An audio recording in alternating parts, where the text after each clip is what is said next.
हरित प्रणाम। भीतर से रोशन होने के त्यौहार दिवाली की आप सबको हार्दिक शुभकामनाएं। दिवाली पे करोड़ों लोग पटाखे चलाते हैं। पटाखों के प्रयोग को लेकर मैंने एक ग्रामीण व्यक्ति और एक शहरी व्यक्ति से बात की। वो बात मैं आपके साथ में साझा करना चाहता हूँ। मैंने एक शहरी व्यक्ति से पूछा कि आप पटाखे चलाते हैं? उन्होंने कहा हाँ। मैंने कारण पूछा तो उन्होंने बताया कि ये हमारी सनातन संस्कृति का हिस्सा है। हम दिवाली के त्यौहार पे वर्षों से पटाखे चलाते आए हैं। दूसरा, पटाखे चलाने में हमें आनंद आता है और तीसरा, इससे लक्ष्मी आती है। मैंने यही सवाल जब ग्रामीण व्यक्ति से पूछा तो उन्होंने कहा कि हमारे गांव में कुछ साल पहले तक बिल्कुल पटाखे नहीं चलाए जाते थे। कारण ये था कि हमारे बुजुर्ग ये कहते थे कि पटाखे जब चलाते हैं तो वो पैसे को जलाना है, धन की बर्बादी है, क्योंकि पटाखा वो फ्री में तो मिलता नहीं, पैसा लगता है उसका। तो देखिए, एक तरफ तो हम ये कहते हैं कि लक्ष्मी आती है, आती नहीं है। आती तो सिर्फ उन्हीं के यहाँ जो पटाखे बनाते हैं या बेचते हैं। हम जैसे करोड़ों लोग जो पटाखे चलाते हैं वो तो लक्ष्मी को जला रहे हैं उस दिन। दूसरा, जहाँ तक बात हमारी सनातन परंपरा और संस्कृति की है तो ये एक ऐतिहासिक तथ्य है कि भारत में गन पाउडर यानी बारूद का इस्तेमाल सबसे पहले बाबर ने 1526 के युद्ध में किया था।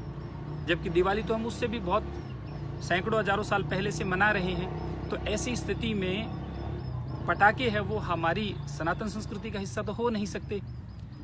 तीसरा तथ्य ये भी है कि हमारी संस्कृति का एक बहुत महत्वपूर्ण पक्ष है जिसकी अक्सर हम लोग चर्चा करते हैं, वो है वसुधैव कुटुंबकम का भाव।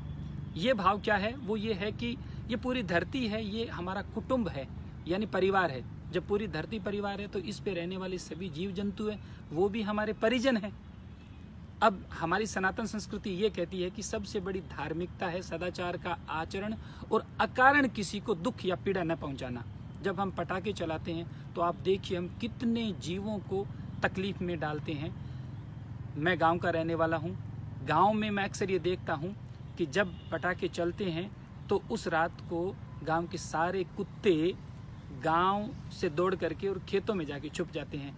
जो खूंटे के बंधे हुए मवेशी होते हैं वो खूंटा तोड़ करके भागने को उतारू हो जाते हैं डर के कारण। इसके अलावा अगले दिन गांव में पक्षियों की संख्या भी कम हो जाती है। साथ ही साथ जो छोटे जीव जंतु दूसरे हैं वो भी बहुत प्रताड़ित होते हैं।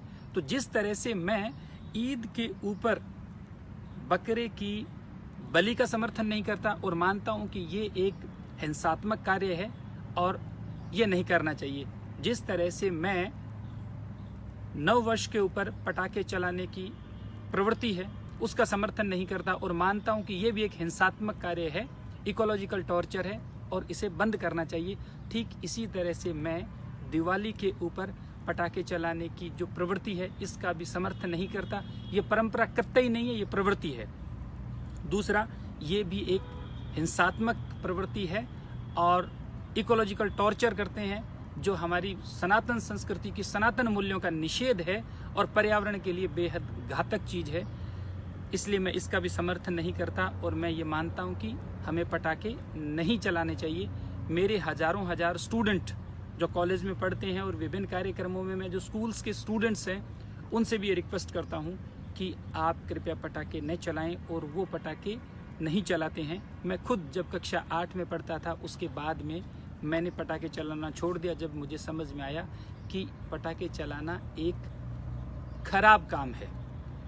और अगर हम देखें आज के परिदृश्य में जब पर्यावरण का संकट इतना बड़ा हो गया है तो उसमें भी हमें इस पक्ष के ऊपर गौर करना चाहिए और जो ऐतिहासिक तथ्य है हमारी समृद्ध संस्कृति और विरासत के, उनको देखें तो भी पटाखे चलाना कहीं भी तर्कसंगत नहीं लगता। मेरे एक मित्र ने कुछ दिन पहले ही मुझे ये कहा कि उनकी कॉलोनी में उनके पड़ोस में एक परिवार रहता है जो सट्टे का धंधा करते हैं। ये जो बहुत तरह के सट्टे बाजार में लगते हैं, तो बड़ा स्टोरिया है वो परिवार।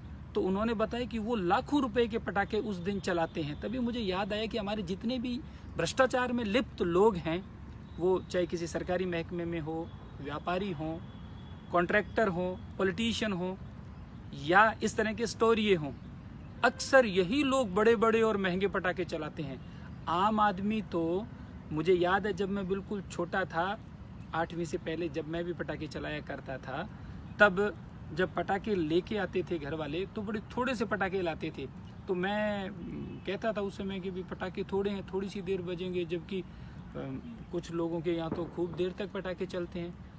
तो उस समय भी पापा यही बात कहते थे कि बेटा क्यों फालतू में पैसा वेस्ट करें, ये तुम्हारा शौक है, इसके लिए थोड़े से ला दें। हालांकि तब मुझे समझ नहीं थी कि ये शौक नहीं है, ये खतरनाक प्रवृत्ति है।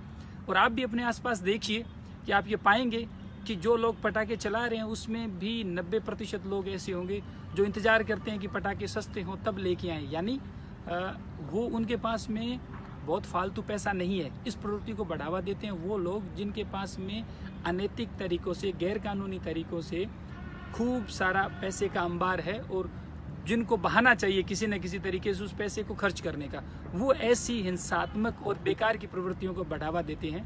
तो इस बात पे आप सब गौर फरमाएंगे, मैं ऐसी उम्मीद करता हूँ। आप सबका बहुत धन्यवाद और एक बार फिर से आप सबको भीतर से रोशन होने के त्यौहार दिवाली की हार्दिक शुभकामनाएं। क्योंकि दिवाली है वो हमें भीतर से रोशन होने की प्रेरणा देता है। ये काम ज़रा मुश्किल है, इसलिए हम बाहर से ही रोशनी करके और इतिश्री कर लेते हैं। Thank you. हरित प्रणाम।